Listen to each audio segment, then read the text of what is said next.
I'm going to show you how I'm going to turn this piece of wood into basically just a different piece of wood. I mean, it's gonna be the same piece of wood, but it's just gonna look different. It's gonna be a live edge desk epoxy table. That's a lot to say in one sentence, but that's basically what it's gonna be. And it's for a desk in my spare room, and I'm real pumped about it. I've never worked with epoxy or like a live edge piece before, so could go terribly wrong. It could go so bad. It could be horrible. It could be the worst project I've ever done, or it could be mediocre. So we're gonna find out, but I'm really excited, so let's get started.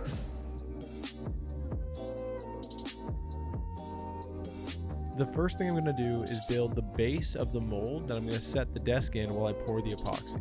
So I'm going to cut that to the exact length and width as you see here.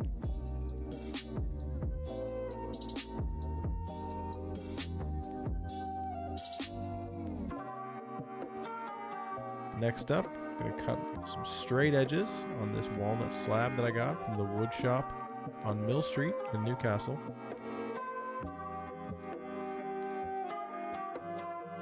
Cleanup action, cut the edges. Then I'm going to fit them to the base of the mold. Now I'm going to build up the sides of the mold to hold in all that epoxy when we finally get to pouring later.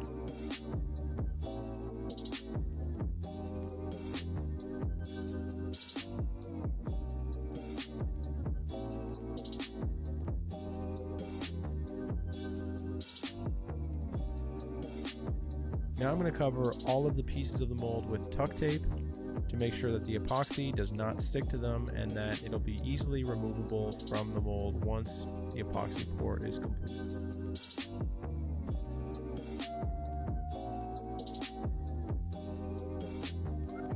And these are reusable, so take good care of them. You can reuse them on your next project. Now I'm going to connect all these pieces that I cut. Pre-drill the holes first and then put in the screws. Want to make sure everything is pretty square here. This is going to be the exact size of the desk that I'm building.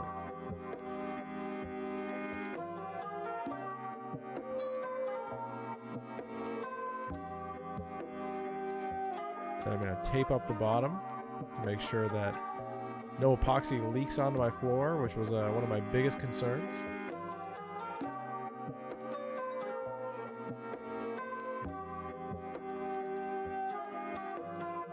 Tape all the corners too. Vacuum out all the particles and then fit in the boards. So now I've built the mold assembly and these pieces have fit inside. They're pretty snug, which is good. I'm going to sand the tops and the bottoms of both of these from 80 to 220. And I'm going to get rid of some of the remaining bark on here, scrub up the edges a bit. And yeah, that's what my day's going to look like. So lots of fun watching someone sand. Hope you enjoy. Lots of sanding in this project, definitely. Sanding before the pour, sanding after the pour. Here, this is important. You want to sand off the bark, give the epoxy something to adhere to. And then I sanded this up all the way to 240 before I did the pour. And then I went again and sanded it up after the pour to 400.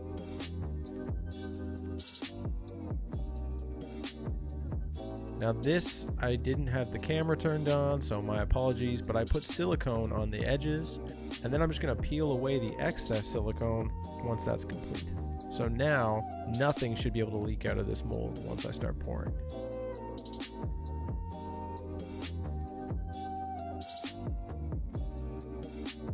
Now I'm gonna add some silicone to the edges, so no epoxy can leak underneath.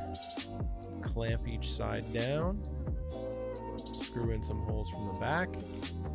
Might be a little bit overboard, but I don't know if you noticed, but I'm pretty worried about stuff leaking on my floor inside.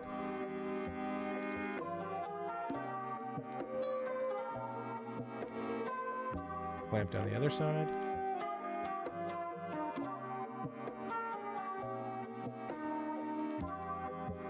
Okay, so we're inside now. The reason being is because it's cold outside and epoxy won't cure within a reasonable amount of time in cold conditions. So I brought it inside, let it warm up, acclimate to room temperature in my basement here. I've leveled this using shims and my handy level here, and it is perfectly level, or as level as I could get it. And I've also siliconed the edges where I think it has the potential to leak. You can kind of see it here, and I went up the sides here as well. So hopefully it doesn't leak, fingers crossed. Also have silicone underneath the wood, so that way if epoxy gets underneath the wood, it's gonna get stopped by that silicone and I won't have too much waste. I've also screwed it from the underside in addition to having clamps. I feel like that's extra, but I'm really nervous about epoxy leaking all over my floor. So I'm trying my best to keep these things tight to the mold and to keep any epoxy inside the mold and not on my floor. So we'll see how it goes. First thing I'm gonna do is I'm gonna paint the edges here to seal them up. And then I'm gonna start with the big pour. And that should be fun, so let's do it. Now I'm just painting the edges and filling in all the little micro holes that epoxy can fit in. And I'm gonna let this dry for about 24 hours before I do the big pour.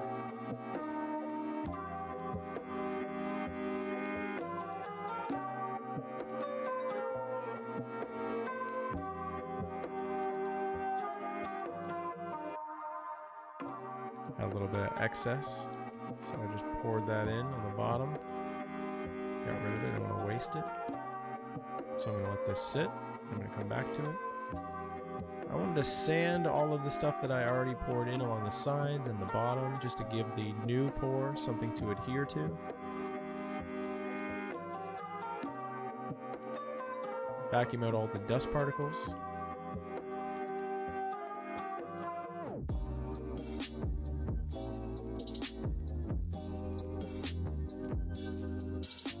And the epoxy that I'm using is from Rusty Design, which is a Canadian-owned company in Burlington. It's 3-to-1 parts epoxy to hardener. Really good. I really like this. Obviously, it's the first one I've used, so I don't really have anything to compare it to. But I really liked it. I had some black pigment and then also some gold that I mixed in. And this is very satisfying to watch.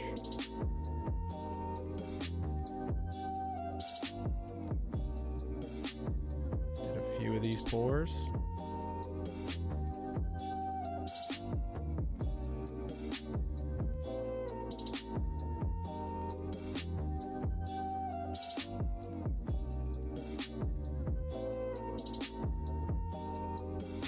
See a little bit more gold in there now.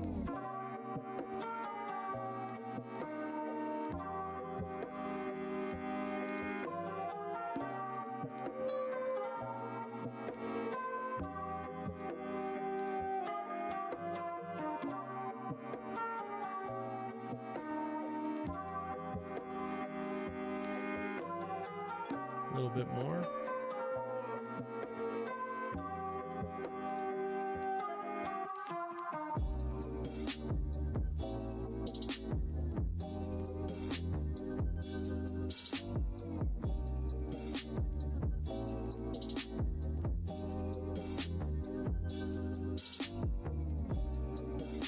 And you just want to torch away all those excess bubbles so they don't show up once this thing hardens.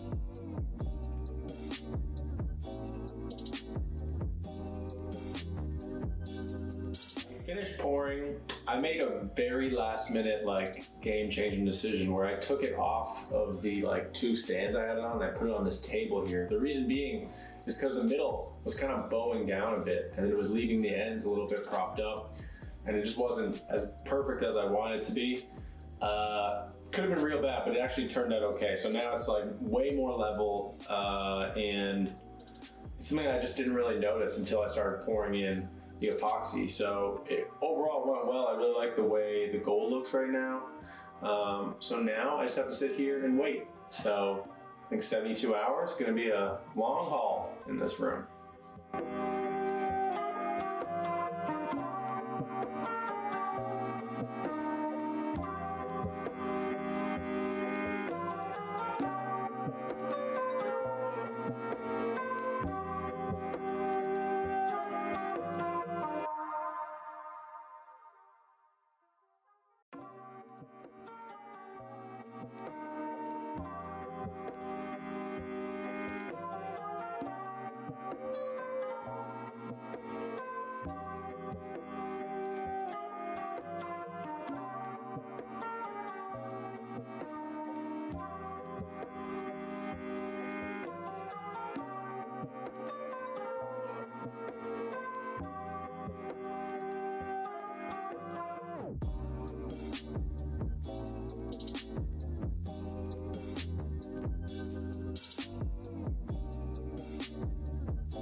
now we're back outside. I'm gonna take this thing out of the mold, and thankfully this tuck tape really did its job. It was pretty easy to detach, just kind of comes right off. Forgot there were screws in the bottom, so gotta take those off.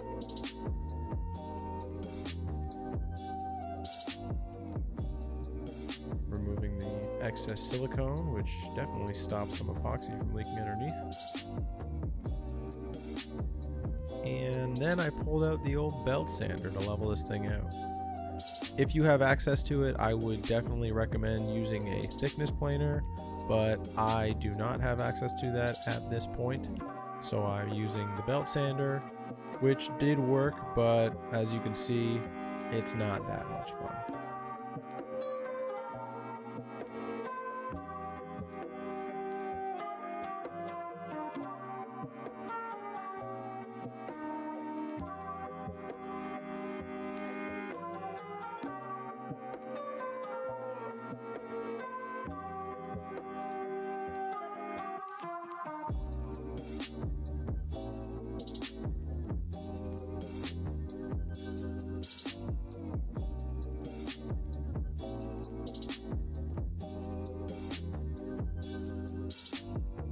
And I just hit it with a little bit more epoxy on some spots that I wasn't really impressed with.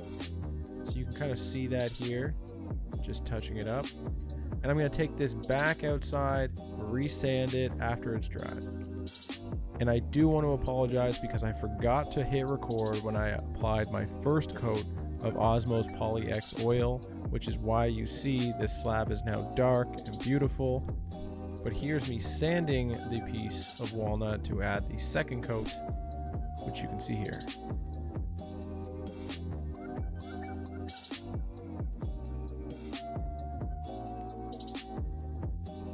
Flipped it over, added these nice hairpin legs that I got from Rusty Design in Burlington. And that is it. It's complete. And I love how it turned out. Hope you dig it. Thanks so much for watching. If you stuck it out this long, I mean, I'm thoroughly impressed. So thank you very much. Hope you dug it. If you have any questions at all, please leave a line in the comments. I'll do my best to answer. Otherwise, hope you enjoyed.